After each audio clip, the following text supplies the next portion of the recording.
Bonsoir à tous. Bienvenue à cette nouvelle édition du Billet Talk de l'année 2024.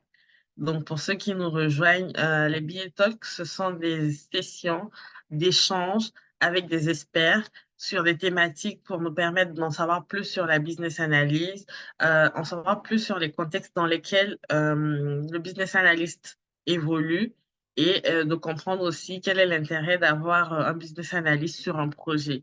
Donc, ce soir, nous avons l'honneur de recevoir Monsieur Meriadec Amouzi. Donc, bonsoir Meriadec, bienvenue. Bonsoir Nadège, merci pour l'invitation. Ouais, je t'en prie. Je vais passer rapidement ta bio et je vais te laisser prendre le contrôle de la situation.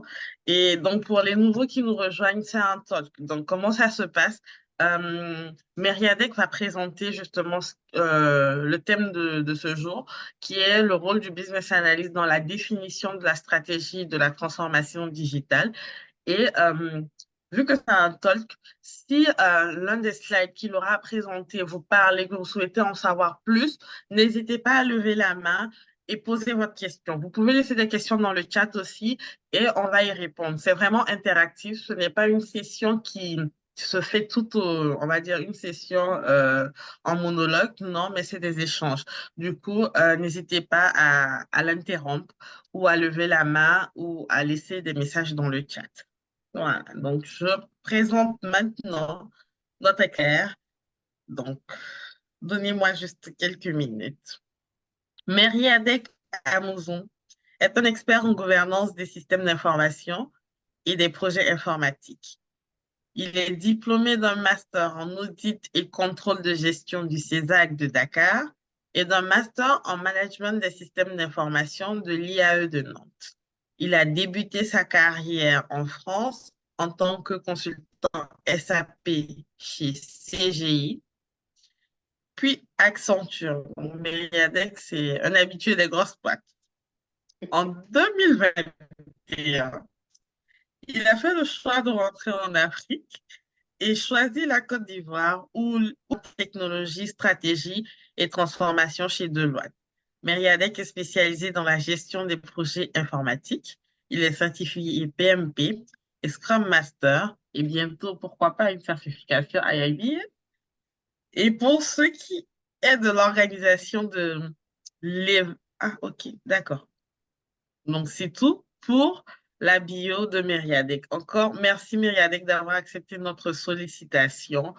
Je pense que c'est le moment pour moi de te laisser partager ton écran. Merci à toi, merci à tous de vous être connectés. Euh, voilà, je vais avoir la main maintenant pour partager mon écran.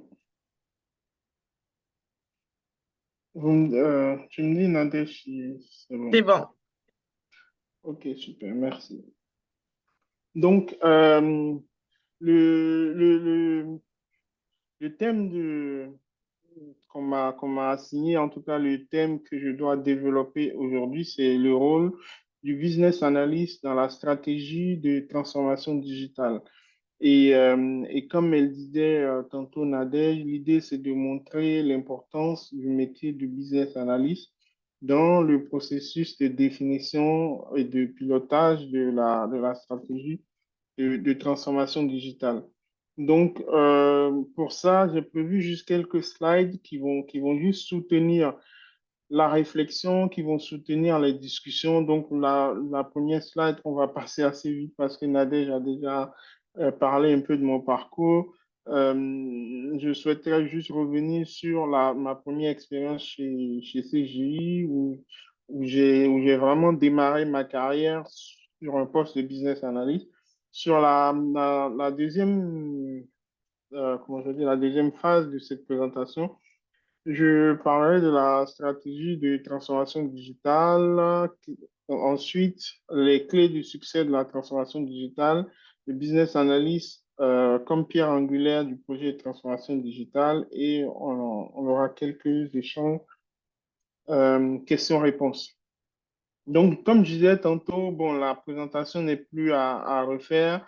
le point important ici, c'est de dire que j'ai vraiment démarré ma carrière comme business analyst chez CGI, qui est un gros cabinet de conseil canadien qui est assez répandu quand même dans le monde, notamment le monde occidental.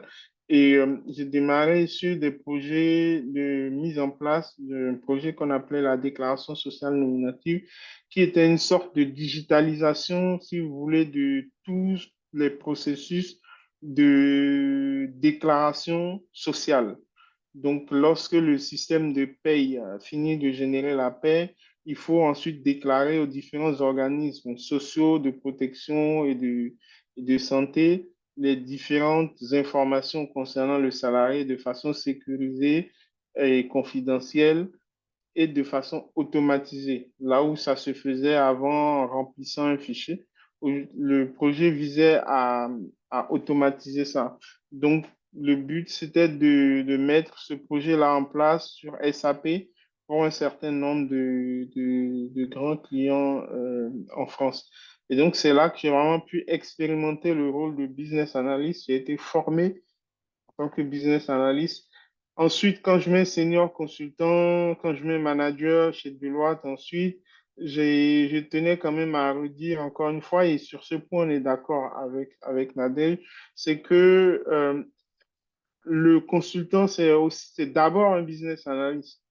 Parce que le rôle d'un business analyst, c'est de trouver des solutions, tout comme le consultant. Donc après, ça va être juste des questions de thèmes, de sémantique. C'est un sujet qu'on peut discuter un peu plus tard si vous n'êtes pas d'accord ou si vous avez d'autres apports. Mais en tout cas, c'est une conviction que j'ai que être consultant, c'est être d'abord business analyst. Donc, euh, j'ai voulu parler là on parle de la stratégie de transformation digitale. Alors là, c'est plutôt une conviction qui ressort de mes expériences passées, de discussions avec certains acteurs du secteur, de quelques lectures. Et j'en arrive à la conclusion qu'en tout cas, il y a quatre grandes composantes de la stratégie d'une entreprise. Parce que quand on dit stratégie de transformation digitale, c'est d'abord une stratégie. Une stratégie, c'est une orientation, c'est un plan à moyen long terme.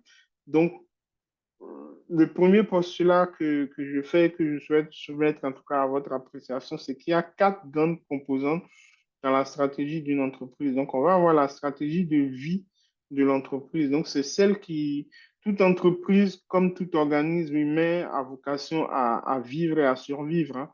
Une entreprise qui ne gagne pas de l'argent ne vit pas, elle est tout de suite sortie du marché.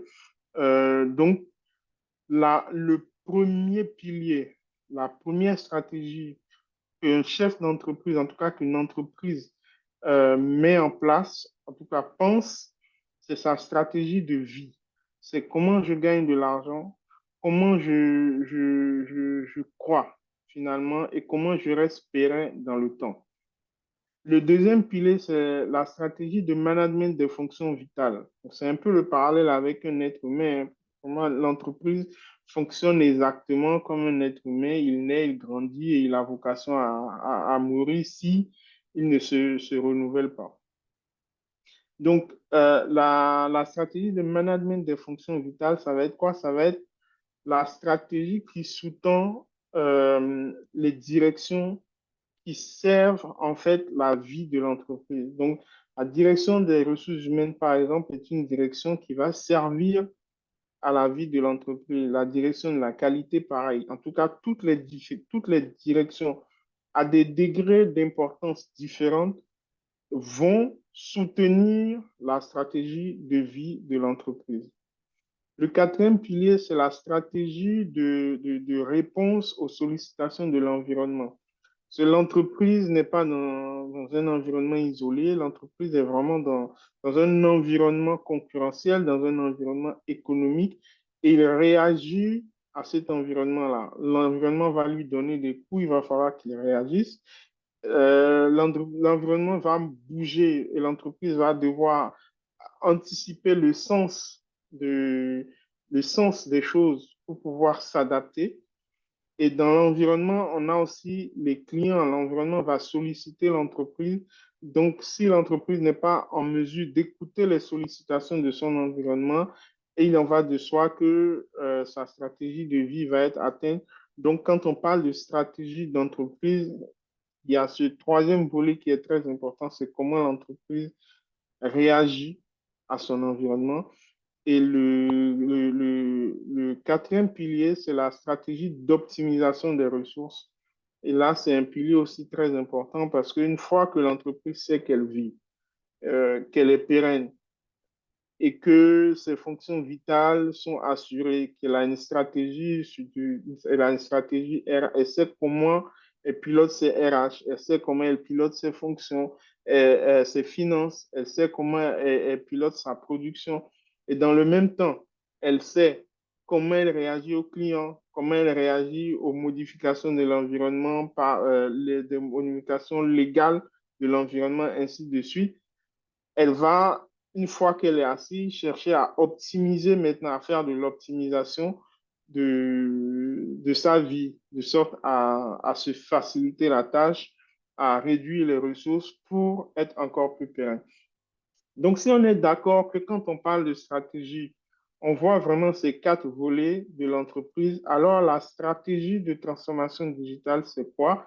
Ce n'est d'autre que la façon dont on transpose ces quatre stratégies-là avec l'évolution technologique, donc le digital, comment je vais dire, la technologie. Il faut dire que la technologie aujourd'hui offre de grandes opportunités. Donc, on est sur un échange de professionnels aguerri quand même de personnes qui savent que aujourd'hui, quand on parle de technologie en entreprise, ça ne se discute plus.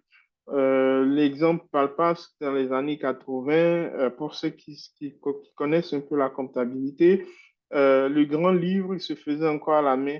Donc, quand les premiers logiciels de comptabilité ont commencé par apparaître, les gens n'avaient tellement pas confiance au logiciel informatique qu'ils tenaient encore en parallèle une comptabilité à la main. Tellement ils n'avaient pas confiance en l'informatique. Et à ce moment, c'est vrai qu'ils avaient raison parce qu'il y avait de forts risques de perte de données. Et puis, ça a mis du temps. Mais aujourd'hui, l'idée ne viendrait à aucun directeur financier ou à aucun comptable de s'amuser aujourd'hui à passer des écritures comptables dans un grand livre, dans un cahier avec un stylo et une feuille. Aujourd'hui, tout se fait sur des logiciels de gestion comptable et il en est de même pour toute l'activité de l'entreprise. Donc, la transformation digitale, c'est comment l'entreprise tire profit de ces innovations technologiques, de ces opportunités technologiques pour pouvoir soutenir ces quatre piliers stratégiques. Donc, quand on va être sur la stratégie de vie de l'entreprise, pour moi, c'est la stratégie commerciale. C'est la stratégie qui définit la finalité de l'entreprise. Donc, euh, une entreprise qui est dans, je dis n'importe quoi, je prends l'exemple d'une entreprise qui produit du ciment. Si elle ne vend pas des paquets de ciment, elle est morte. Si elle ne vend pas des paquets de ciment de bonne qualité, elle disparaît. Donc finalement, son métier, c'est de fabriquer du ciment. Donc son métier, euh, la stratégie qui va définir comment elle survit va d'abord s'appuyer sur son métier. Donc aujourd'hui, quand on prend une telle entreprise, elle va réfléchir à quelles sont les opportunités qu'apporte aujourd'hui la technologie pour pouvoir soutenir son métier.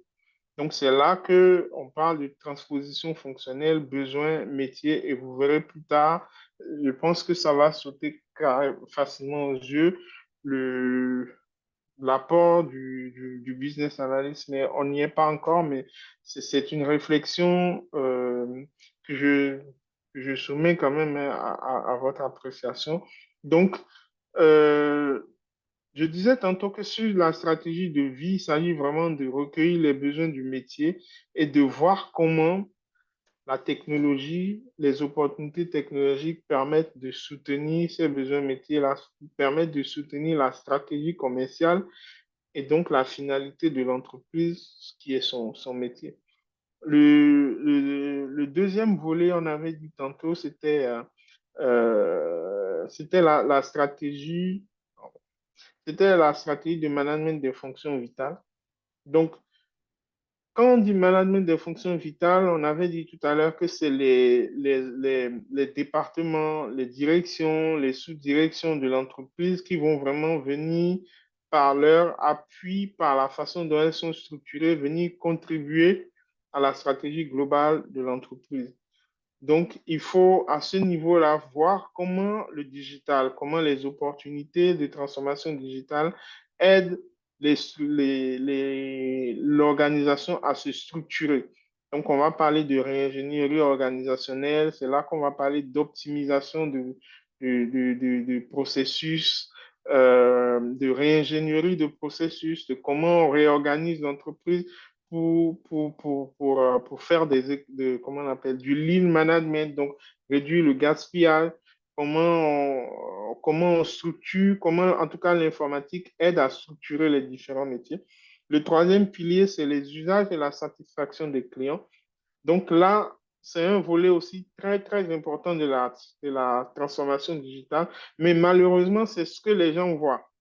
Je tiens à le dire quand même parce que c'est le volet, c'est un peu comme la partie émergée, visible de l'iceberg. Quand on voit transformation digitale, les gens voient tout de suite la manière dont l'informatique permet à l'entreprise de tirer profit de ses clients, de satisfaire les besoins du client, de s'adapter à son environnement. C'est aussi un pilier, mais ce n'est qu'un pilier. Donc, c'est le troisième pilier, à mon sens, c'est la manière dont l'informatique, en tout cas l'innovation technologique, permet à l'entreprise d'améliorer les usages, de capter les changements sociétaux, les demandes des clients et de les traduire en offres de services. Et le quatrième volet, c'est bien sûr l'IT. Et là, on est sur de l'IT pur et dur parce que sans infra-IT, sans de l'informatique dans son état de l'art, la transformation digitale n'a pas de sens. Donc, on ne va pas rentrer dans un projet de transformation digitale sans optimiser les ressources IT.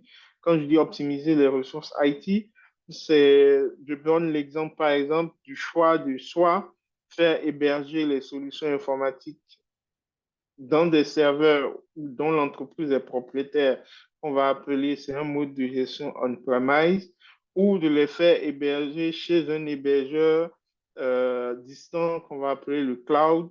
Et là encore, il y a des considérations cloud privé, cloud public, cloud mix. Donc, c'est plusieurs considérations. Donc, c'est à ce niveau-là que dans la stratégie de transformation digitale, on va réfléchir à l'optimisation des ressources IT. Donc, c'est Et vraiment ces quatre. Oui, oui, je veux juste rajouter, je pense que pour oui, la partie IT, c'est en ce moment-là où vous faites les audits pour pouvoir en fait comprendre quelle est l'architecture qui est mise en place pour éventuellement voir si elle pourra supporter en fait la transformation digitale qui va se faire. exactement, exactement. Donc, c'est ça. On a beau définir un plan de transformation digitale, si l'IT n'est pas en mesure de suivre, on parle généralement de tests de charge. Donc, on va peut-être tester la capacité des serveurs si l'entreprise héberge ses propres solutions à tenir la demande. Là, il y a des considérations financières qui rentrent aussi en jeu parce que en termes d'investissement et de dépenses IT, il faut bien différencier deux types de dépenses. On va avoir les CAPEX et les OPEX. Quand on dit CAPEX, c'est vraiment des dépenses, je vais dire, d'investissement. On fait une dépense en one shot on acquiert de l'infra lourde qu'on va amortir dans le temps, ou de l'OPEX qui est de l'Operational Expense, donc c'est des dépenses opérationnelles, donc plutôt que d'acquérir un serveur et de l'amortir sur 10 ans, et on peut se dire que, bon, peut-être que l'entreprise, on n'a pas la visibilité jusqu'à 10 ans. Pourquoi faire un gros investissement aujourd'hui et l'amortir sur 10 ans si on n'a pas de la visibilité jusqu'à 10 ans? Ce qu'on fait à la place, c'est qu'on prend une solution qu'on paye à l'usage au cloud. Donc là, on rentre dans des OPEX. Chaque année, on verse des coûts de licence, des coûts d'utilisation. Au moins, on maîtrise la dépense et on mesure le risque. Ça va encore un peu plus loin parce que en termes de traitement comptable, c'est pas la même chose. Quand tu passes des amortissements, c'est pas la même chose que quand tu passes en dépenses. Donc, on voit vraiment que quand on rentre sur ces considérations-là, on est ramené à l'ingénierie organisationnelle, notamment sur les directions financières, pour prendre des décisions stratégiques. Donc, c'est vraiment ça la complexité de la transformation digitale. Pour moi, la transformation digitale, c'est vraiment quelque chose de complexe qui se pense à ces quatre niveaux-là. Donc, je ne sais pas si jusque-là, c'est bon s'il y a des questions. Parce que là, je vais maintenant embrayer sur le business analyst dans tout ça. Ok, donc pour le moment, je pense qu'on n'a pas de questions. C'est un peu clair. Tu as bien planté le décor. On a les quatre niveaux et donc il reste plus qu'à rentrer dans le vif du sujet. Donc, Très à bien, toi. merci. Mhm.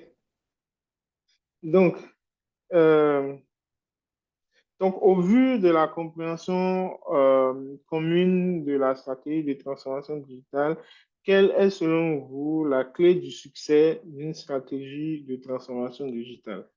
Je viens de dire la clé, hein. Est-ce que quelqu'un a une idée?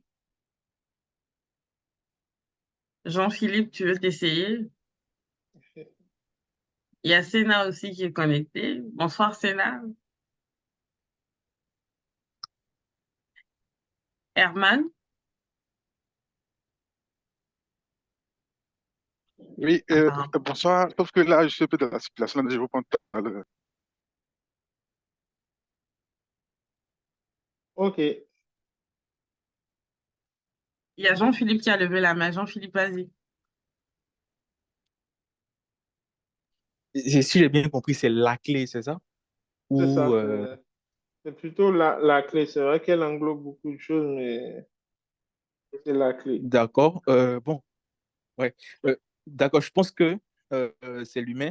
Pour moi, c'est l'humain qui est la clé de réussite de toute transformation. Pourquoi l'humain? Parce que déjà, si on parle, si on focalise transformation digitale tout à l'heure, comme on l'a dit, comme strictement IT, Oui. sans l'intervention humaine, c'est vrai que de nos jours, il y a beaucoup de, on peut automatiser beaucoup de choses, mais je dirais c'est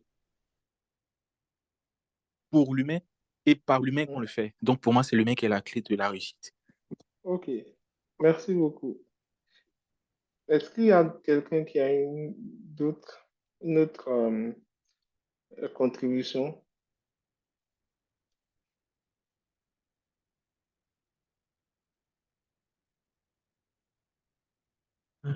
Euh, je m'essaie aussi. Donc, je dirais comme Ouais. Jean-Philippe, c'est l'humain, hein. C'est parce que c'est lui qui va aller réfléchir, aller analyser le besoin, le comprendre, proposer la stratégie. Donc, pour moi, ça reste l'humain. Ok, très bien. Merci beaucoup. Je vous rejoins parfaitement parce que c'est là qu'on voit, parce que là, on a vu tout à l'heure on a un environnement stratégique qu'on divise en quatre piliers et à chaque fois qu'on a, qu'on a parlé de chacun des piliers, on a vu qu'il faut comprendre le contexte. Il faut vraiment comprendre le contexte et qui comprend le contexte, c'est vraiment l'humain parce que, comme disait Jean-Philippe, ce n'est pas l'automatisation. L'automatisation ne pourra rien si l'humain n'a pas pensé. Et je pense que je ne me tromperai pas en disant que l'humain, la composante la plus difficile à gérer. Et c'est là que intervient le business analyst. Parce que le business analyst, pour moi, il va avoir une bonne compréhension de l'environnement, des enjeux, et c'est un véritable couteau suisse sur tous ces sujets-là. Parce que un business analyst aujourd'hui, dans la définition d'une stratégie de transformation digitale, il va devoir comprendre la stratégie de vie de l'entreprise, la stratégie de ses fonctions vitales, sa stratégie de son adaptation à l'environnement et sa stratégie d'optimisation de ses ressources.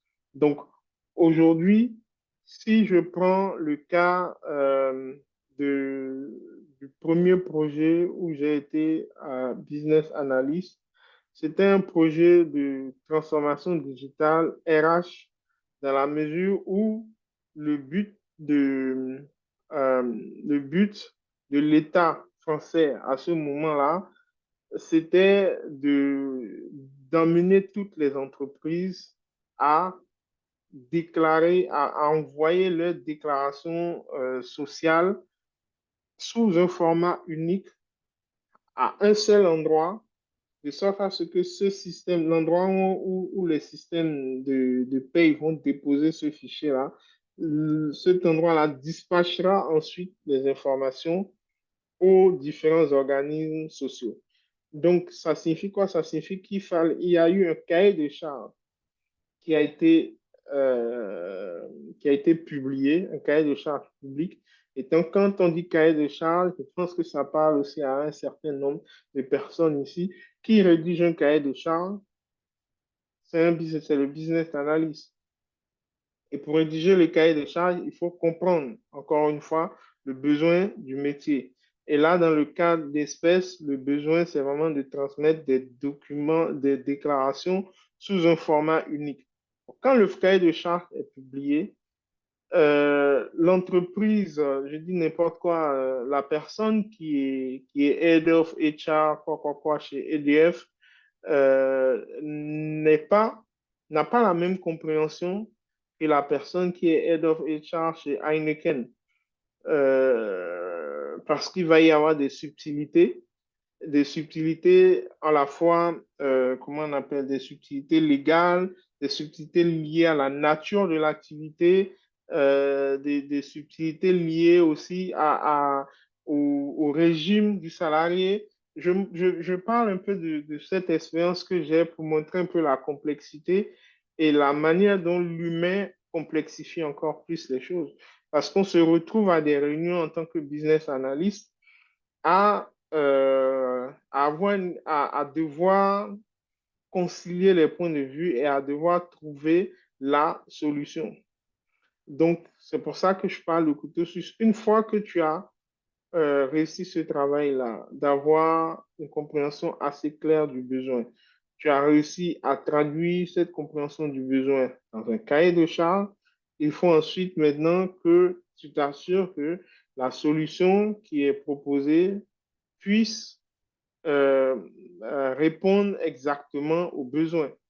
Donc, à ce moment-là aussi, tu es obligé de t'assurer que le développement qui est fait est correct, de t'assurer que les textes sont corrects, de t'assurer qu'une fois que c'est mis en production, c'est correct. Donc là, on est vraiment sur un petit bout d'une mise en place d'une transformation digitale où on voit vraiment le business analyst comme euh, avec ayant comme un acteur humain, ayant Mhm. une clé, voilà, ayant une trousse à outils assez variée. Donc, je pense que Nadège est plus outillé que moi pour parler vraiment des qualités, des qualités humaines. Je vais juste rajouter Oui. par rapport à ce que tu as dit. C'est pour ça que dans toute expérience de business analyst, un des prérequis, en tout cas sur lequel il ne lésigne pas, c'est la préparation de son plan de gouvernance pour pouvoir couvrir en fait cette casquette de couteau suisse parce que la médiation et la collaboration entre les parties prenantes reste l'un des enjeux les plus importants pour la réussite du projet pour le business analyst. Donc, s'il n'arrive pas à concilier toutes les parties prenantes, peu importe le type de projet, ça échouera.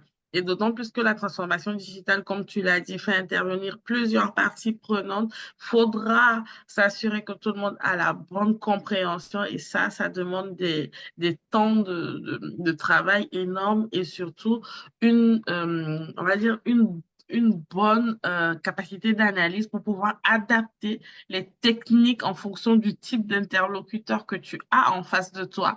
Mais avec l'habitude, on s'en rend pas compte et on essaie d'avoir des techniques qui facilitent en tout cas la collecte et la compréhension d'informations. Donc, c'est juste ça que je voulais rajouter. Merci Nadège, parce que c'est très important.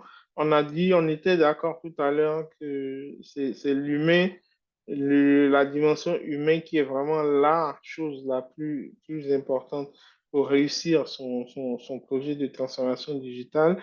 Et là, quand on dit humain, on voit que le business analyst, au final, c'est vraiment la personne sur laquelle on compte pour pouvoir concilier, comprendre l'environnement, concilier les points de vue, réussir à traduire les attentes de tout le monde dans un cahier de charges. Et à ce niveau, bon, ça peut susciter aussi un peu de discussion. Moi, j'ai tendance à croire aussi que on peut devenir on peut avoir un profil spécialisé quand on est business analyst, quand on arrive vraiment sur ces genres de considérations de cahier des charges, parce que ce n'est pas la même approche qu'on a quand on rédige un cahier des charges. Bon, la technique, la méthodologie est la même, mais quand on veut concilier les points de vue, quand on est sur un projet de transformation digitale d'une fonction finance, de la fonction finance, ce n'est pas la même approche. Encore, je raisonne pas en termes d'approche, mais ce n'est pas la même compréhension, les mêmes comment, subtilités qu'un projet de transformation digitale de la fonction RH. Donc, on ne va pas avoir le même type de business analyst. C'est vrai que le business analyst, par ses compétences de base, peut aller sur ces deux types de problématiques, mais avec la seniorité, avec comment on dit, le coffre, le nombre de projets réalisés, on va finir peut-être par avoir une appétence ou développer une expertise sur un sujet particulier. Donc, je ne sais pas si on est d'accord par rapport à ça. Je ne sais pas, pour moi, un business analyst, à un moment donné de sa carrière, notamment sur les volets transformation digitale, bien que couteau suisse, par la seniorité, va arriver à un moment où il va se spécialiser un petit peu. Donc, là, j'ai parlé un peu d'un projet de transformation digitale d'une fonction vitale. Donc, on était vraiment sur de la paye, du SIRH. La même chose peut être dupliquée sur du SI financier, la transformation digitale de la fonction finance, transformation digitale de la fonction RH, transformation digitale du parcours client. Donc, on va là, les outils CRM, mise en place d'un outil CRM et tout. Et quand je parle comme ça de différents projets, c'est pour vous ramener au fait que la transformation digitale, c'est vraiment un plan. La stratégie de transformation digitale, elle se matérialise par ce qu'on va appeler la feuille de route de transformation. Et pour pouvoir définir quel est le rôle définir le rôle du business analyst dans toutes les phases de la stratégie de transformation digitale, donc jusqu'à son implémentation. J'ai essayé de résumer ça sur quatre phases. Après, ça peut se moduler, hein. C'est juste une approche pour que ce soit un peu plus clair et en lien avec ce que j'ai dit plus haut. C'est Ton que approche est tout. cohérente, donc ne t'en fais pas. Ok, super, merci. Donc, c'est la première phase, c'est la phase de diagnostic.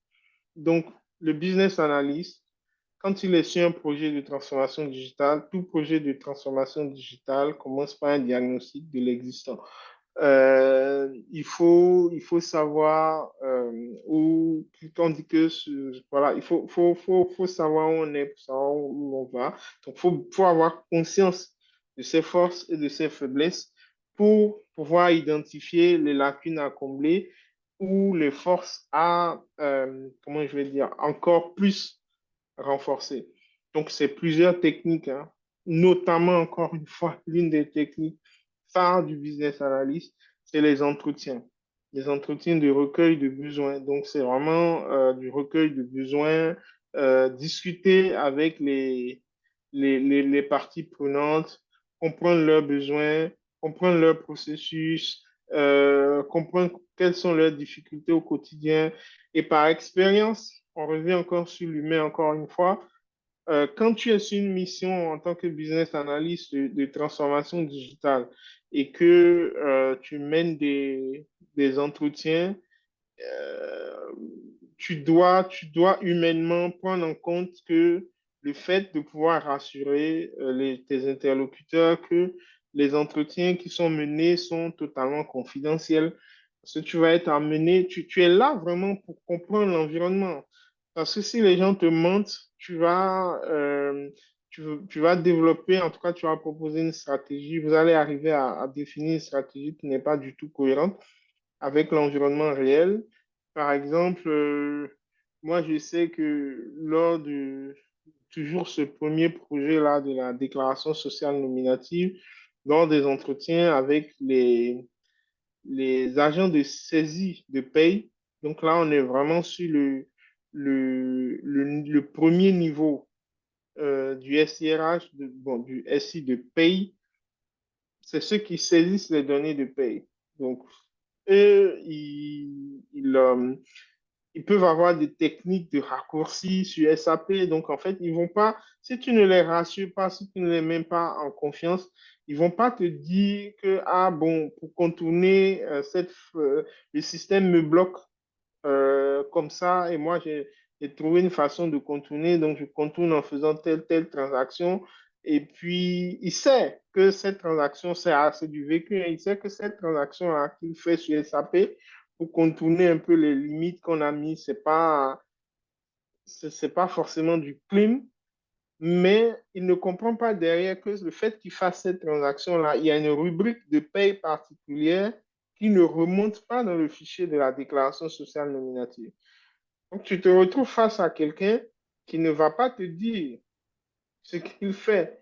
Mais toi, tu as une erreur, ou bien en tout cas, tu as un gros sujet parce que à la fin, lorsque le système d'information doit générer un fichier cohérent, tu te rends compte que bah, c'est bizarre, il y a des infos qui manquent.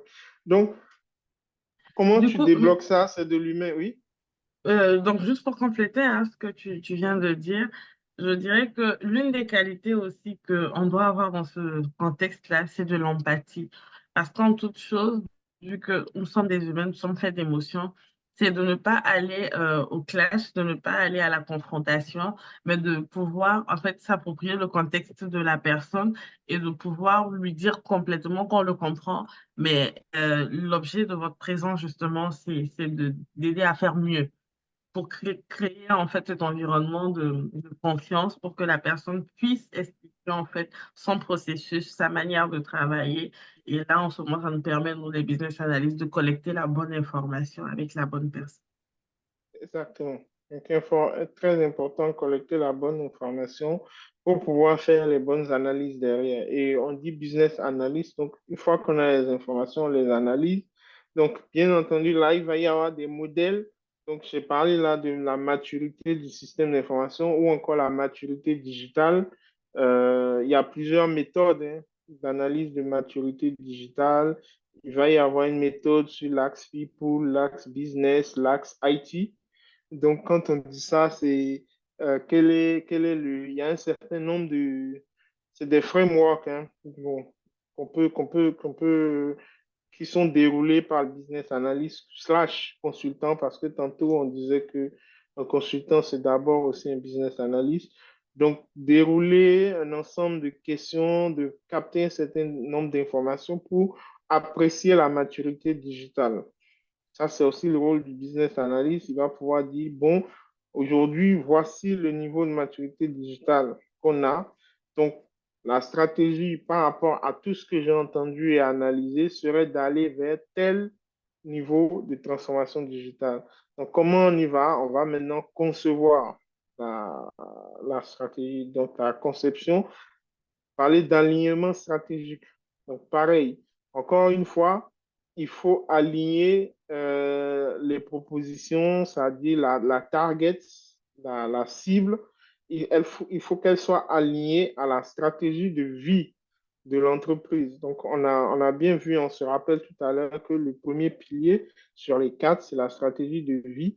Tu ne fais pas une stratégie, tu ne fais pas des choix dans ta stratégie de transformation digitale, tu ne fais pas des choix, je dis n'importe quoi, d'héberger toutes les solutions on-premise, donc d'investir 2 milliards dans l'achat de data center et tout ça, sachant que si tu le fais, tu coules l'entreprise. Ça n'a aucun sens. Donc, il faut vraiment penser à l'alignement stratégique. Et c'est là que le business analyst est aussi très important, c'est que l'alignement entre la stratégie globale de l'entreprise et ce qui va être défini doit être cohérent. Bien entendu, là encore, il y a des frameworks, des méthodes qui permettent l'alignement stratégique, mais c'est aussi le rôle du business analyst. Ensuite, on va modéliser le système d'information cible. Donc, aujourd'hui, voici où on est, voici la cible à atteindre et comment on comble le gap entre l'actuel et la cible. C'est en menant un certain nombre d'actions, donc de projets, programmes, projets, donc une feuille en établissant une feuille de route de transformation. Et bien entendu, cette feuille de route de transformation, là où le business analyst est aussi challengé, c'est qu'il faut qu'elle soit cohérente. Il y a des projets qui sont interdépendants. Tu ne commences pas un projet, je dis n'importe quoi. Il y a une mission sur laquelle j'ai travaillé, par exemple, sur la feuille de route. L'activité nécessitait vraiment que la direction en question soit doté d'un matériel informatique plus puissant. Donc, il va de soi que avant de passer à un système d'information, au projet de mise en place d'un système d'information, je dirais, géographique, il faut mettre en place le projet d'acquisition de matériel performant avec telle caractéristique, lequel saura supporter le projet de mise en place d'un système d'information géographique. Donc, les projets s'enchaînent comme ça. Il y en a certains qui sont avant d'autres. Pareil, il y a plusieurs considérations à prendre en compte. On utilise souvent à ce niveau un cadran qu'on appelle une sorte de cadran magique de quadrant où on va apprécier le projet sur sa complexité et sur son attractivité, puis ensuite le positionner sur le cadran pour voir quels sont les projets les prioritaires, les quick wins et tout ça. Et encore une fois, c'est le rôle du business analyst. Sur la phase de mise en place, ça, on a bien vu tout à l'heure, la stratégie de transformation digitale n'est d'autre que une feuille de route qui est alignée pour combler le gap entre une situation qu'on a constatée et une situation cible qu'on a définie. Aussi simple que ça. Donc, dans la phase de mise en place, on accompagne l'entreprise à combler ce gap, donc à réaliser les projets. Donc, un business analyst, il sait aussi gérer des projets. Donc, il doit aider à la planification du projet, à l'animation des instances du projet, à suivre toutes les phases du projet, définir la stratégie de conduite. Bon, sur la quatrième phase de conduite du changement, pareil, on était d'accord tout à l'heure pour dire que l'humain est au cœur de tout. Les gens ne changent pas. Il y a des gens qui sont réticents au changement. Il y a des gens qui ne veulent, il y a des gens qui ont besoin d'être accompagnés, qui ont besoin d'être formés. Donc, le business analyst est aussi challengé sur cette phase-là où encore une fois, il doit mettre à contribution ses qualités humaines pour pouvoir identifier les besoins de formation, définir des stratégies adéquates pour conduire le changement, former les utilisateurs et tout ce qui va avec. Donc, voilà un peu le tour du sujet. Donc, pour récapituler, euh, la stratégie de transformation digitale, elle vient d'abord de la stratégie, du mot stratégie d'entreprise. Et la stratégie d'entreprise, c'est quatre volets.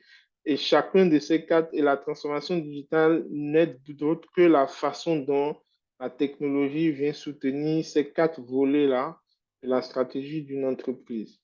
Et ensuite, le business analyst vient maintenant être le couteau suisse, le chaînon, la pierre angulaire qui va mettre en musique tout ça de sorte à aboutir à une analyse pertinente de l'existence, de l'existant, à une définition pertinente de la cible à atteindre et à une proposition pertinente de projet pour combler ce gap entre l'existant et la suite, tout en accompagnant l'entreprise le long de ce voyage-là, finalement, vers la transformation digitale. Quelle belle Donc, synthèse. Merci. merci beaucoup. Donc, voilà ce que j'ai souhaité partager un peu. Donc, est-ce que vous avez des questions, des contributions, des points où vous n'êtes pas forcément d'accord, où on peut discuter? D'accord. Merci beaucoup, Myriadec. Moi, j'ai une première question en attendant que je vois les mains se lever. Dans ta présentation, tu nous as dit que tu es Scrum Master, donc tu as plusieurs casquettes. Donc, la question que je vais poser, c'est à quel moment l'agilité, elle intervient justement dans la transformation digitale et comment le business analyst allie euh, un projet de transformation digitale avec l'agilité pour être encore plus efficace. Merci Nadège. C'est une question très intéressante. L'agilité, pour moi, elle intervient finalement dans la troisième phase, hein, dans la phase de... Non, on peut voir ça sous plusieurs angles. Déjà, c'est quoi l'agilité? L'agilité, c'est une méthode de gestion de projet qui vise à réduire le time to market. C'est quoi exactement? En gros, avant, lorsqu'un besoin est identifié, donc je prends, qu'est-ce que je peux prendre comme exemple? Bon, je suis, malheureusement, je vais prendre des exemples de mon expérience professionnelle, hein, c'est ce que je connais le mieux. Euh, Travailler pour EDF quand j'étais chez Accenture, et EDF, en fait, avait une problématique de lorsque le marché de l'électricité a été ouvert à la libre concurrence sur l'Union européenne, tous les pays de l'Union européenne, la France, EDF a perdu son monopole. Donc, elle a vu arriver en France des concurrents comme Eni, l'italien Eni, Direct Énergie. Donc, la concurrence s'est mise à s'accroître et donc EDF a dû faire face à la nécessité de mettre régulièrement en place sur le marché des offres d'abonnement, des tarifs, quoi, des offres tarifaires. Donc, on va dire tous les 6 mois, en tout cas tous les 3 mois ou tous les 6 mois, il faut qu'il y ait une nouvelle offre qui vienne déchirer le marché, qui s'adapte à l'offre agressive de la concurrence. Et donc, du coup, ça fait quoi? Ça fait que le gros système SAP sur lequel on était, on le pilotait en mode cycle en V. Cycle en V, c'est quoi? C'est vraiment ce que l'agilité je ne veux pas dire résoudre, vient contrebalancer. C'est que quand on veut faire un projet, il faut définir le besoin, rédiger le cahier de charge, valider le cahier de charge, faire les développements, tester, faire les tests unitaires, ensuite faire les tests d'assemblage, ensuite passer en production avant de voir arriver la solution concrète. Donc, quand EDF, c'était des cycles de 1 an. Donc, pour pouvoir mettre sur le marché une nouvelle offre, c'était un truc de 1 an. Or, en 1 an, le temps que la mise à jour arrive, le marché a déjà évolué, le concurrent a déjà sorti une offre encore plus méchante et donc, du coup, tu perds tes clients. Donc, il faut être agile. C'est là que vient le thème agilité. Il faut être agile. Il faut pouvoir délivrer rapidement comment je dis, la solution, en tout cas l'offre de service sur le marché. Donc, c'est là que je parlais de time to market. Donc, l'agilité vient réduire le time to market. Dans le cas d'EDF, en basculant les projets de mode cycle en V à agile, ils ont réussi à mettre sur le marché, là où ils mettaient sur le marché des offres de services en 1 an, ils ont réussi à le mettre en 3 mois. Je pense que maintenant, ils sont au mois quasiment, hein, avec les équipes agiles qu'ils ont. Et c'est quoi l'agilité? C'est que là où la méthode traditionnelle du cycle en V prend beaucoup de temps pour rédiger un cahier de charge et prendre une expression de besoin énorme, concevoir vraiment la machine de rêve à livrer dans 1 an, l'agilité se dit, non, moi je pars d'un besoin zéro, d'un besoin d'un MVP, Minimum Valuable Product. Donc ça dit que je veux une offre de marché. Donc, comment je fais? Les premières fonctionnalités, par exemple, surtout sur le cas d'EDF. Une offre de service, c'est quoi? C'est que quand il y a un nouveau client qui veut changer de fournisseur d'électricité, il va sur le site, il dit, ah, EDF, il fait son comparatif, il voit que, ah, EDF lui pousse une meilleure offre, je m'abonne. Il faut qu'il puisse s'abonner. Il faut qu'il puisse ensuite que ça puisse impacter son compteur, des trucs. Donc, déjà là, on dit, bon, on lance l'offre, il peut déjà s'abonner, il peut déjà payer. Ça, c'est le minimum viable. Donc, on commence déjà par là. On a un minimum viable et on a ce qu'on va appeler un backlog de produits, donc un certain nombre de fonctionnalités qui vont arriver par la suite. Mais en tout cas, on met tout de suite quelque chose de viable. Le client, il a son offre, il arrive à s'abonner et tout. Et puis, on sait que bon, c'est le mois prochain, dans 2 mois qu'il va être facturé. Le temps que 2 mois arrivent, l'offre est déjà nickel. La facturation est déjà arrivée en production, ainsi de suite. Donc, je ne sais pas si j'ai pu mieux expliquer le point, Nadège. Donc, le business, Oui, ouais, vas-y. ouais, donc, dans ce sens de l'agilité, le business analyst doit pouvoir être force de proposition, maîtriser toutes ces méthodes agiles-là. Donc, c'est vraiment un framework, hein. On parle d'avoir un backlog produit, faire des sprints, donc à durée déterminée, un product owner qui va prioriser toutes les fonctionnalités, tous les besoins qu'on a dans le backlog produit, les équipes de sprint qui vont embarquer un backlog, un ensemble de fonctionnalités. Pour un sprint, on va dire un sprint de 3 semaines. Donc, pendant 3 semaines, on va travailler, les équipes vont être focus sur rajouter la fonctionnalité 3, 4, 5. Donc, le MVP, c'est 0, 1, 2.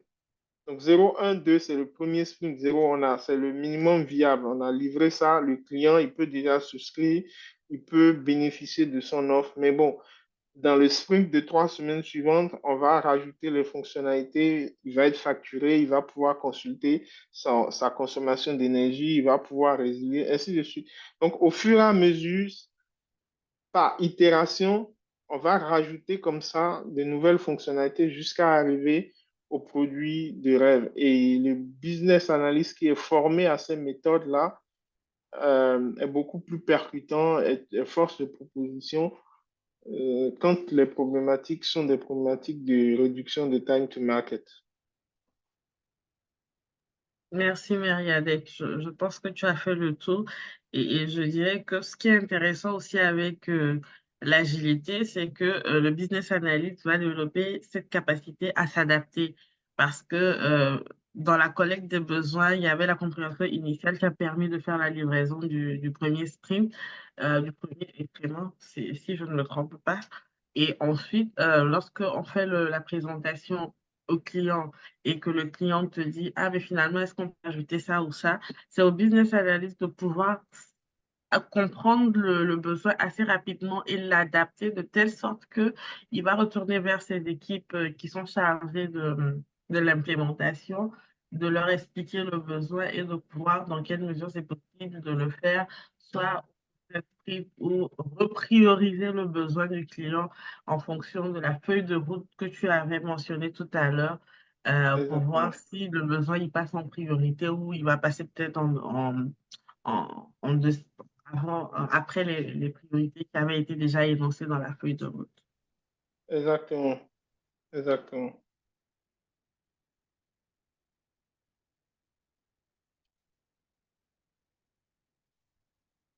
Et tu as parlé d'un sujet intéressant tout à l'heure, tu as parlé du euh, je crois qu'on est tous, au moins, on a quelques notions des projets technologiques. Mais ce que j'ai constaté hein, pour avoir travaillé sur certains projets, c'est qu'on reste focalisé sur le MVP. On ne délivre pas à la fin de la journée le produit final. Donc, sur la base de ce MVP, on fait toutes les modifications jusqu'à ce qu'à la fin de la journée, lorsqu'on se rend compte qu'on on a exécuté peut-être ça. En fait, le MVP, rester sur le MVP rallonge en fait la livraison finale du produit, sachant qu'à chaque présentation, à chaque sprint, il y a toujours un nouveau élément qui se rajoute, qui ne faisait pas partie de la feuille de route initiale.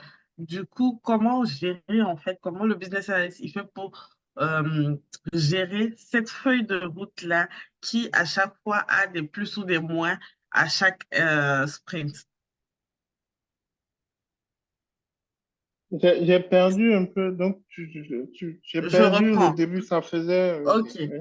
Donc, ce que je dis, c'est qu'aujourd'hui, on a constaté, en tout cas pour ma part, pour avoir travaillé sur des projets technologiques, c'est que les entreprises restent focalisées sur le MVP dans la mesure où, quand on dit que c'est juste la première version qui a été livrée, on commence à faire des modifications sur cette version-là, alors qu'on a une feuille de route, en fait, sur laquelle on était censé arriver au produit final.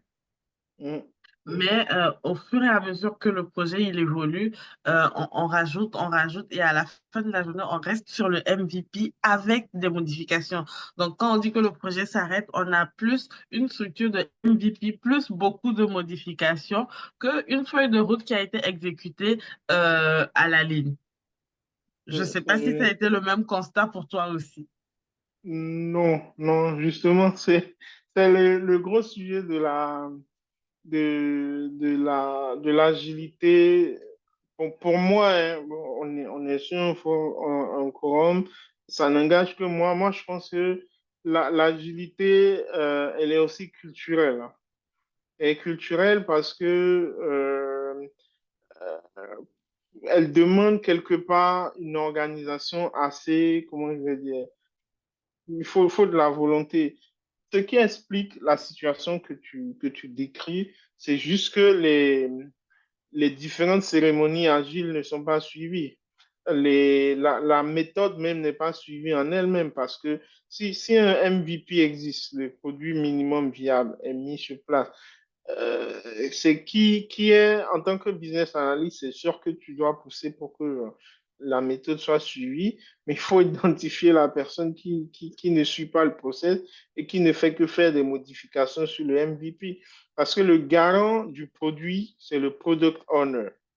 Donc, le product owner, lui, il a une feuille de route qu'on va appeler le backlog produit, qui va lui dire au fur et qu'il peut modifier bon, dans les méthodes agiles, on va appeler refinement. Donc, selon c'est de là qu'on parle d'agilité. Selon les besoins, il va peut-être dire que le besoin 4 finalement revient à niveau 2 ainsi de suite, mais n'en demeure pas moins qu'il a une feuille de route claire et que à chaque fois que le métier veut rajouter des trucs dans la feuille de route, c'est au business, c'est au product owner d'être le garant et de savoir qu'est-ce qu'il met, qu'est-ce qu'il priorise ou pas. Puis ensuite, il y a la sprint. review, normalement, qui est la cérémonie. Non, ça, c'est pas arrivé. Le sprint planning qui est ensuite où on planifie le sprint et où les équipes agiles vont embarquer selon la charge qu'elles ont, le travail qu'elles ont, elles vont décider quels sont les quels sont bon, je ne vais pas utiliser des termes techniques, je vais essayer de simplifier. Quelles sont les fonctionnalités qu'on veut rajouter au MVP qu'on va mettre en place dans le sprint de 3 semaines, par exemple. Donc, c'est peut-être la fonctionnalité 2, 3, 4. Et ils disent, bon, voilà, on est une équipe de 5 développeurs, une équipe agile. À la fin des 3 semaines, on va rajouter 2, 3, 4 au MVP. Et donc, du coup, ils vont faire une sprint review avec le métier pour valider, puis une sprint rétrospective, puis au sprint suivant, une fois que 2, 3, 4 sont, ils vont dire, bon, avec le product owner, on rediscute encore, on dit, bon, maintenant, on va à 4, 5, 6. Donc, on déroule la feuille de route, mais selon un rythme comment je vais dire, de cérémonie agile. Ça fonctionne très bien sous d'autres cieux, mais l'une des raisons pour lesquelles ça ne fonctionne pas toujours bien ici, ça n'engage que moi, c'est aussi le culturel. Je ne sais pas ce que vous en pensez. Est-ce que vous avez des expériences qui tendent à prouver le contraire? C'est culturel et aussi il y a des enjeux politiques parce que tous les projets sont politiques. Et du coup, il Mhm, y a souvent des parties prenantes justement qui ont pour objectif euh, pas de retarder, mais pour leurs propres intérêts, mhm. d'avoir des avis sur certaines fonctionnalités qui font que aujourd'hui on est obligé de revoir la priorité, mais ça va te faire un MVP plus une fonctionnalité qui n'était pas prévue peut-être dans la feuille de route. Mais vu qu'il a un pouvoir important dans la décision, vous êtes obligé, en fait, de faire ce que lui, il veut. Et c'est là où le Oui. business analyst encore a cette casquette-là de politicien, de médiateur, parce que ça devient compliqué. Il y a les enjeux personnels et il y a la réalité du projet qui fait que par moment, même quand le business analyst veut suivre sa feuille de route, il est obligé de mettre en avant d'autres qualités qui ne sont pas relatives à l'exécution du projet. On est d'accord. Bon, c'est une situation qui ne devrait pas se poser. Quand on est rigoureux, on fait des méthodes agiles, c'est le product owner, la direction a désigné Tantampion comme product owner. Il n'y a personne qui influence Tantampion. Il utilise les méthodes agiles, les techniques de backlog refinement, bien entendu, aidé d'un Scrum Master et d'un coach agile s'il en a besoin, mais il est totalement coupé. La direction n'a pas le droit d'influencer sur le product owner. Donc, si ça commence comme ça et que en tant que business analyst, après, ça n'engage que moi, tu es obligé de faire preuve de, de politicien, de politique pour gérer les sujets. On n'est plus sur de l'agile. Ok, d'accord. Mais juste, je On parle va juste appeler d'un ça autre cas chose, que mais j'ai c'est plus de vécu l'agile. où la décision ne venait pas de moi, mais juste que vous avez l'information que c'est comme ça que ça va se passer. Mais quand même, on fait les daily, on va faire les reviews, on va faire la rétrospective, on applique le process. Mais dans la réalité, dans les actions qui vont être menées, il y a deux, trois petits réglages qu'on fait sur le côté, Ouais. mais qui sont dus à des enjeux politiques, justement. Donc, c'est ça la réalité sur le Le terrain. business analyst, il souffre aussi, hein. Vraiment, c'est pas un métier facile, c'est un métier ingrat quand même. Mais bon,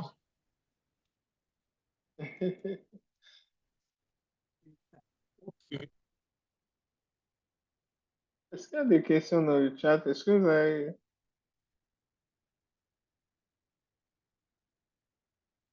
vous pouvez peut-être partager une expérience qui tend soit à contredire ce qu'on a dit ou à confirmer, en tout cas, ou peut-être des challenges, si ça peut être partagé pour qu'on puisse réfléchir ensemble, vous êtes sur des sujets de transformation digitale, vous avez des difficultés ou bien des situations qui peuvent être exposées. sans risque de confidentialité pour qu'on puisse donner des avis, je ne sais pas.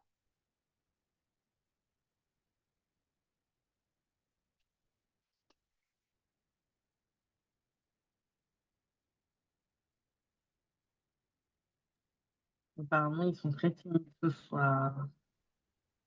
Ok.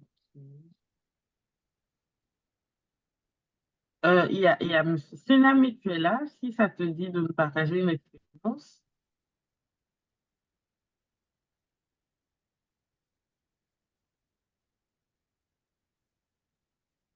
Allô? Nadège, tu Oui, tu me bonsoir. parlais? Oui, j'ai Bonsoir. dit, suite Bonsoir. aux échanges que nous avons eus sur l'agilité, la transformation digitale et le rôle du business analyst, on voulait savoir si tu avais une expérience à nous partager justement ou des questions. Non, non, non, non, non, pas d'expérience particulière à partager. En fait, c'est juste que il a dit quelque chose qui me... Enfin, je crois que c'est toi qui as posé une question que des fois, le projet... Enfin, on perd le focus parce que on se contente d'améliorer le produit minimum viable plutôt que de voir le long terme. Enfin, c'est juste ça qui me rappelait un projet de transformation d'un reporting qui était fait manuellement en un reporting automatisé par Power BI où la première version a fait perdre le focus en fait sur le projet parce que les gens étaient focalisés sur un point que sur le long terme, ça n'a pas pu être fait. Enfin, ce qui était prévu être fait n'a pas pu être fait en fait. Voilà. D'accord. C'est assez récurrent, hein, ce type de situation. Ouais. C'est ça la réalité aussi du business analyst et même la réalité de tout chef de projet, hein. Tout C'est chef de comment projet. s'assurer de maintenir en fait la même cadence, peu importe les exigences qui arrivent au cours du, du, du projet. Et moi, sur un projet, je partage une petite expérience sur un projet sur lequel je travaillais lorsque j'étais en compagnie d'assurance. C'est qu'on avait une équipe, on avait une organisation qui était typique. On avait l'équipe des nouvelles fonctionnalités, donc tout ce qui était dans la feuille de route initiale, donc avec les product owners et tout. Et moi, j'occupais la partie de tout ce qui était change request. Donc, dès lors que on propose lors d'un sprint la nouvelle fonctionnalité, tout besoin qui ne fait pas partie du scope de cette nouvelle fonctionnalité, on faisait passer sur un change request. Et on avait au niveau de mon équipe, en fait, un backlog dans lequel on avait tout ce qui était change request. Et ce qu'on faisait, c'est que pour chaque sprint, en plus de la nouvelle fonctionnalité, quelles étaient les exigences qui étaient liées, par exemple, à la législation ou qui pouvaient être sujets à des sanctions. Et ça, on les rajoutait sans pour autant, en fait, sortir du scope. Donc, on n'allait pas prendre tous les change requests, par exemple, mais on allait prendre deux ou trois qui étaient cruciaux et rester focus en fait sur les nouvelles fonctionnalités. Donc, c'était cette approche-là que nous, on avait essayé d'avoir pour pouvoir permettre en fait de garder cette feuille de route-là et de pouvoir réaliser les projets tels que on avait convenu en début d'année. Donc, c'est juste l'expérience que je voulais partager. OK.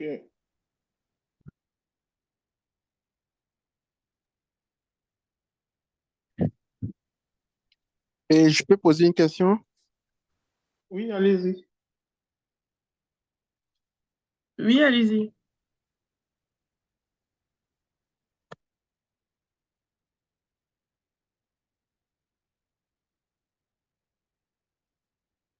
Euh, Remi, on t'écoute, hein. Tu peux poser ta question.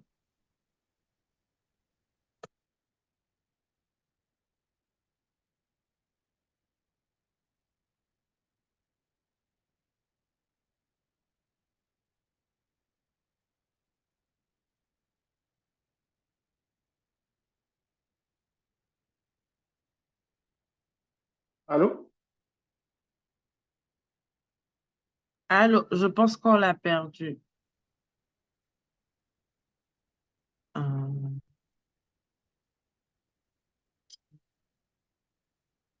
Apparemment, les explications étaient très claires pour tout le monde. Romy, on t'attend, hein, si tu peux nous poser ta question.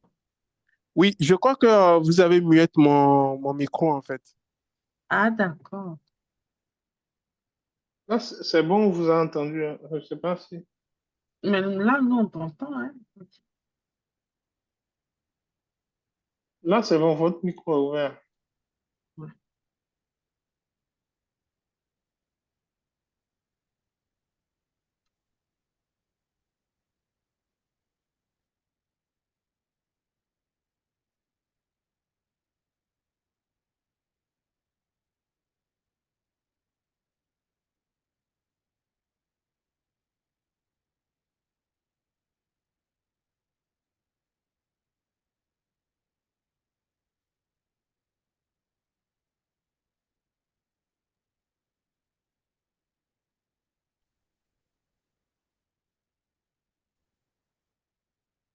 Bon, en attendant, on va prendre la question de Jean-Philippe.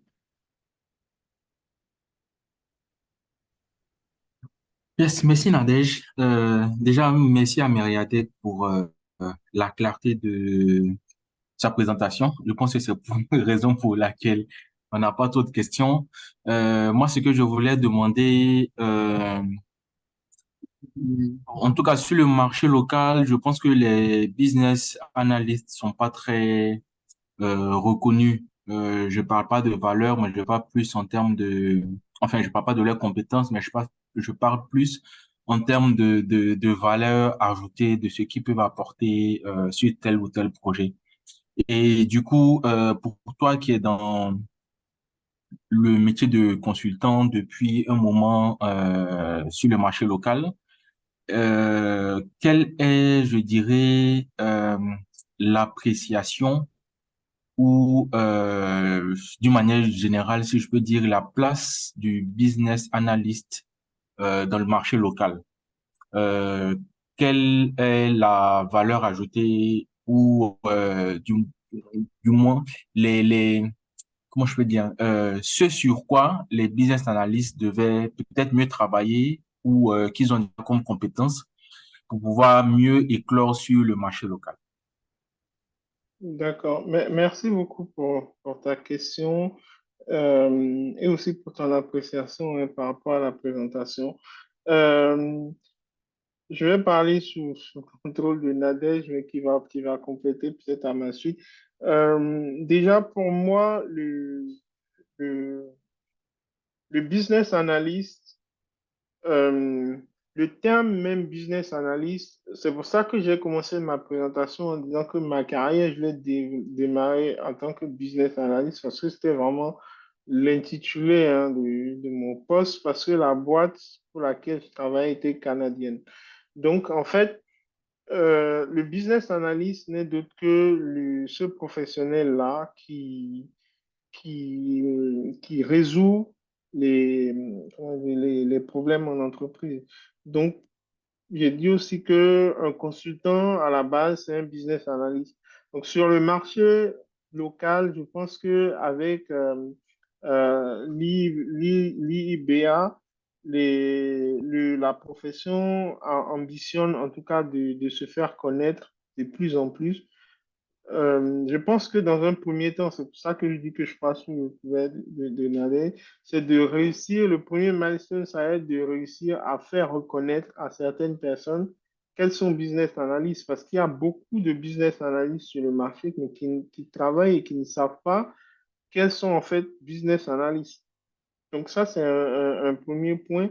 Et après, je pense que une fois que le travail de fond de connaissance du métier est fait, puis les gens commencent pas à passer la certification, ça va être de plus en plus reconnu par les entreprises qui vont recruter des business analysts. On va de plus en plus voir des gens, des offres. Par exemple, recrute un stagiaire business analyst. Là où on va dire, là on va voir aujourd'hui, je recrute un stagiaire junior consultant, par exemple. Donc voilà un peu, moi, mes pistes de réflexion par rapport au rôle du business analyst sur le marché local. Donc Nadia, je ne sais pas si tu as complété ou bien si tu penses Non, autre chose. je pense que tu as tout dit, hein, et du coup, c'est ça l'intérêt en fait des billets talk pour nous permettre en fait de communiquer, de vulgariser en fait ce métier-là. Aujourd'hui, avec Periadec, on a eu l'occasion de voir à quel moment le business analyst il intervient dans un projet de transformation digitale. Dans les précédents billets talk qu'on a eu, par exemple, l'intervention sur la supply chain, le business analyst et la supply chain, le business analyst et l'agilité. On essaie à travers ces sessions-là justement de démystifier ce métier-là et de le rendre accessible à tous. Vraiment, participer au Billet Talk déjà permet d'avoir une autre perspective de ce métier qui nous permet de comprendre que tout le monde peut être business analyst. On n'a pas besoin forcément de porter le titre pour se sentir business analyst et que pour le devenir aussi, on n'a pas besoin de passer par mille chemins. On peut faire des formations certifiantes que nous, on propose à IIBA. Je vais faire la communication très bientôt, d'ici la fin du talk sur le prochain groupe de formation qui sera organisé à partir de la semaine prochaine. Et donc, c'est à travers toutes ces sessions-là que vous qui participez pouvez comprendre que ce métier-là est accessible à tous. Et plus on sera nombreux à s'intéresser au métier, plus on pourra changer la donne en termes de besoins sur le marché. Parce qu'aujourd'hui, on a des RH, par exemple, qui vont te faire une fiche de poste et qui vont te donner des noms. Par exemple, il y a un terme qui m'a fait rire une fois, c'est Digital Orchestrator. Et quand tu regardes la fiche de poste, en fait, c'est juste une fiche de poste de business analyst, mais ils ont voulu nommer ça autrement. Donc, moi qui suis du métier, je sais que c'est un poste de business analyst, mais pour ceux qui ne le savent pas, c'est un piège. Donc, aujourd'hui, c'est de aussi continuer d'apprendre, hein, sur le métier et se donner l'opportunité de pouvoir être certifié et postuler à ces offres-là qui permettent de s'approprier de la casquette de business analyst. Si je ne me suis pas redite, je pense que j'ai tout dit. Mm. Est-ce qu'on a répondu à ta question, Jean-Philippe? Oui, oui, bien sûr. Merci. Je pense qu'on a fait le tour. Je remercie vraiment Myriadec pour ta disponibilité, pour cet échange très intéressant sur la business analyse et la transformation digitale. Donc, normalement, on se donne rendez-vous le mercredi 27 mars pour le prochain billet. Donc, merci à tous.